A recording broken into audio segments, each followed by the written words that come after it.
โดยภาคแขนงเคหะผังเมืองห้องการสนามบินและห้องการจราจรทางอากาศสำเร็จกองประชุมใหญ่ครั้งที่1กองประชุมใหญ่สมาชิกพรรคของหน่วยภาคแขนงเคหะผังเมืองห้องการสนามบินและห้องการจราจรทางอากาศที่ขึ้นกับคณะพักทานแผนกโยธาธิการและขนส่งแขวงพงศดีครั้งที่1ได้จัดขึ้นในตอนบ่ายของวันที่6มิถุนายน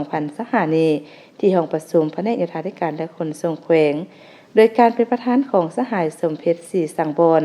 ห้องเลขาคณะพักฐานเลขาหน่วยพักแขนงเคหะผังเมืองห้องการสนามบินและห้องการจราจรทางอากาศห้องหัวหน้าแผนกโยธาธิการและขนส่งแขวงเข้าร่วมเป็นประธานมิตรสหายบุญพาณิชย์แก้วหงเลขาคณะพักฐานหัวหน้าแผนกโยธาธิการและขนส่งแขวงพงศดีมีสหายพรแก้วพิลาคณะหน่วยพักแขนงเคหะผังเมืองห้องการสนามบินและห้องการจราจรทางอากาศเข้าร่วม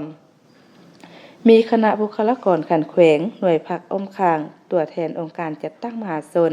ตลอดหอดสมาชิกพรรคหน่วยพักดังกล่าวเข้าร่วมในกองประชุมสหายสมเพชรศรีสังบรเลขาหน่วยพักแขนงเคหะผังเมืองห้องการสนามบินและห้องการจราจรทางอากาศได้ขึ้นกล่าวเปิดอย่างเป็นทางการ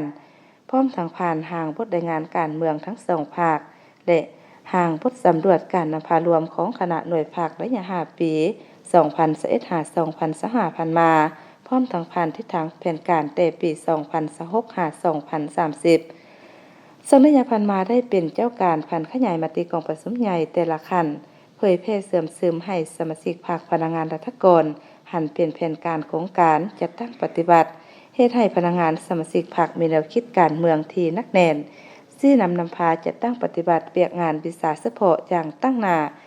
ในนี้บางแผนพัฒนาสร้างตัวเมืองได้13จุดตัดฝั่งสำเร็จโดยพื้นฐาน9จุดสำรวจออกแบบ132บ้านสำเร็จตัดฝั่งบ้าน25บ้านปรับปรุงระบบผลิตน้ำประปาอยู่2เมืองสร้างน้ำประปาชุมชน4บ้านพอปัจจุบันบ้านได้สมใช้น้ำประปาความ 94.55 ส่วนห้อย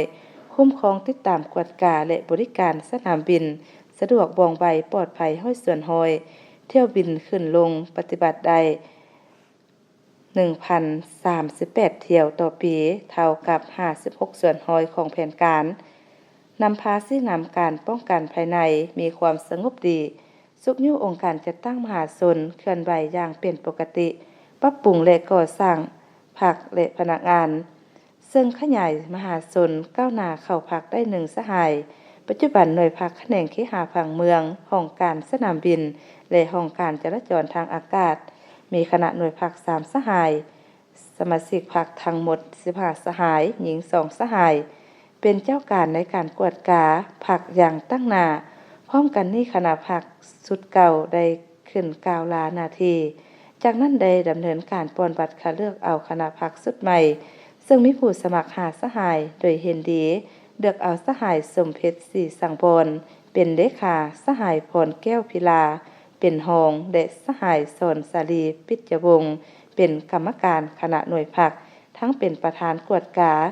สหายเข่าคำสุธรรมวงศ์เป็นห้องประธานกวดกาพร้อมทางคัดเลือกเอาผู้แทนสมบูรณ์และสำรองเกี่ยมไปเข้าร่วมของประชุมใหญ่องค์คณะพักแขวง